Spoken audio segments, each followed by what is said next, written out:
किसके जीतने की अभी लेटेस्ट सिचुएशन क्या है, क्या हमें एक्सप्लेन करें आम आदमी को, यहाँ जरा वहाँ का सिस्टम भी बताएं कि कौन जीत कौन रहा है। जी बहुत शुक्रिया आमिर साहब। देखिए, आप तो खुद यहाँ रह चुके हैं और आप इस सिस्टम को देख चुके हैं, ऑब्जर्व कर चुके हैं। अमेरिकी जो इलेक्शन होता है ये पूरी दुनिया में ऐसे लगता है कि एक यूनिक इलेक्शन सिस्टम है जिसमें बज़ाहिर तो सिर्फ सदर का इंतखाब हो रहा होता है, लेकिन उसके साथ सेनेट, कांग्रेस और मकामी सतह पर भी बहुत सारे इंतखाबात हो रहे होते हैं। फिर हर रियासत के अंदर बहुत सारे इश्यूज जो हैं वो बैलेट पर होते हैं और लोग अपना हक राय दही उसमें इस्तेमाल करते हैं कि क्या वो चाहते हैं कि वो पॉलिसियाँ ली जाएं, मुंतखब होने वाले उन पर अमल करें या ना करें।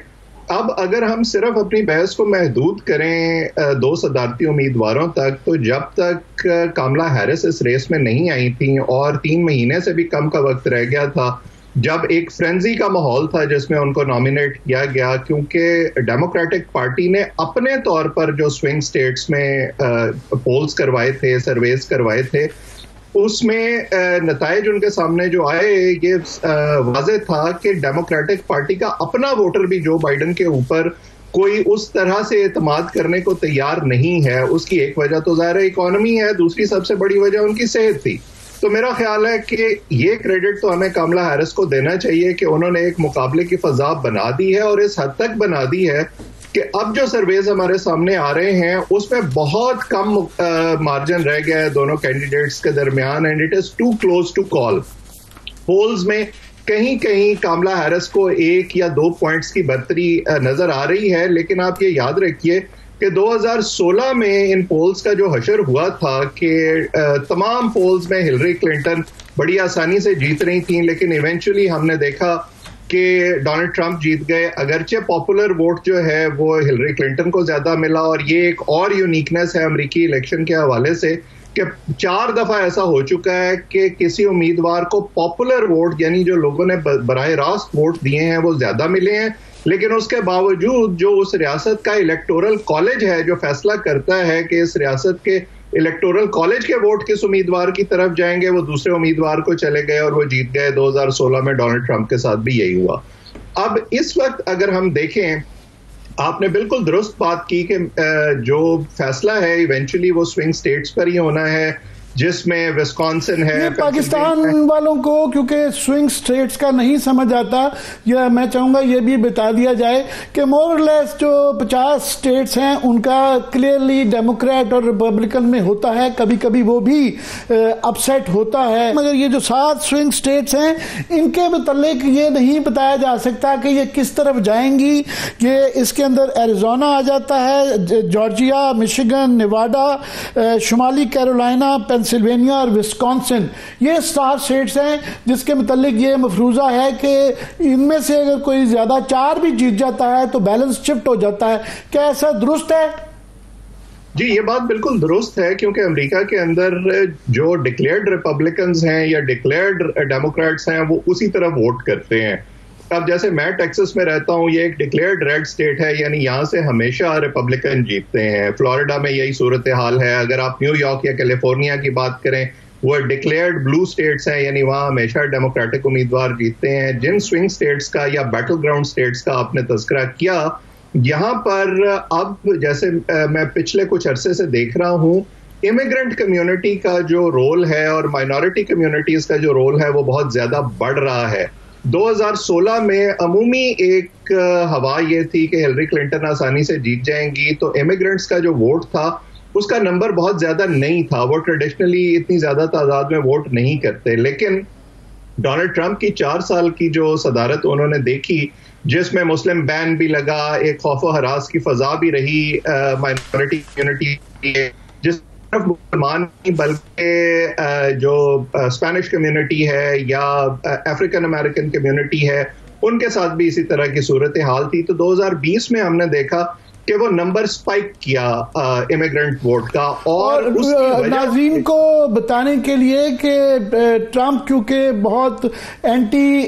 इमिग्रेशन उनका एक स्टांस है, तो ख़ास तौर पे साउथ की स्टेट्स में आहिस्ता आहिस्ता हम देखते हैं कि वोट बैंक जो रेड स्टेट्स थी यानी जो रिपब्लिकन स्टेट्स थी उनका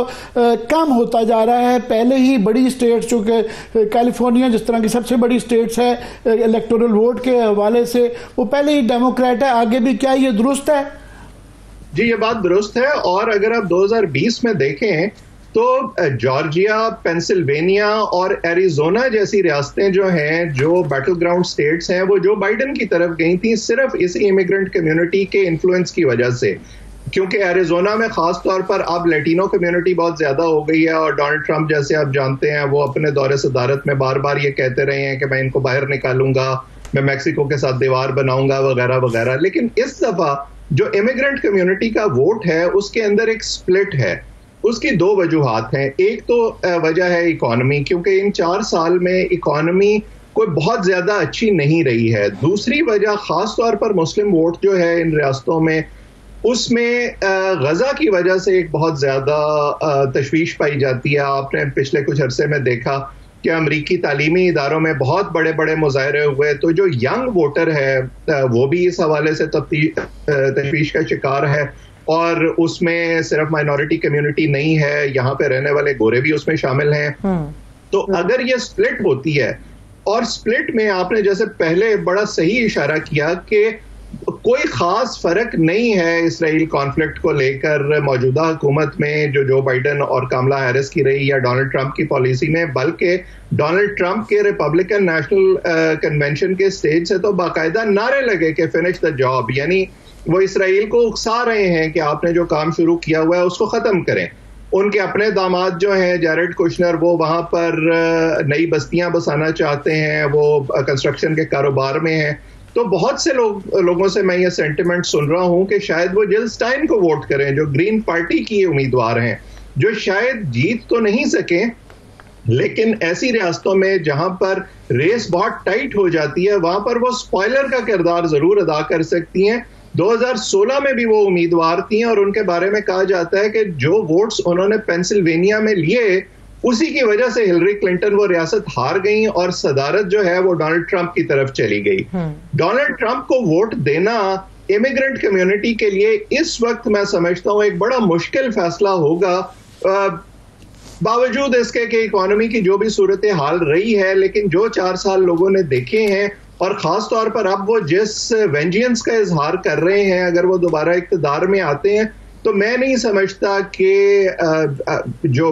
इमिग्रेंट्स हैं खासतौर पर वो डोनाल्ड ट्रंप की तरफ जाएंगे। अगर हमें ट्रेडिशनल पैटर्न नजर आता है तो यकीनन उसका फायदा कमला हैरिस को होगा।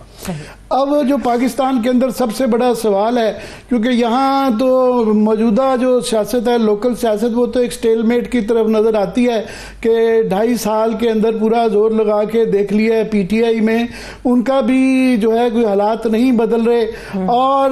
गवर्नमेंट भी बजिद है कि वो किसी हद तक भी जाने के लिए तैयार हैं हुकूमत में रहने के लिए। तो लोगों की खासतौर पे पीटीआई वालों की उम्मीद लग जाती है कि शायद ट्रंप आएगा और काफी लोग बयान भी देते हैं कि आप देखिएगा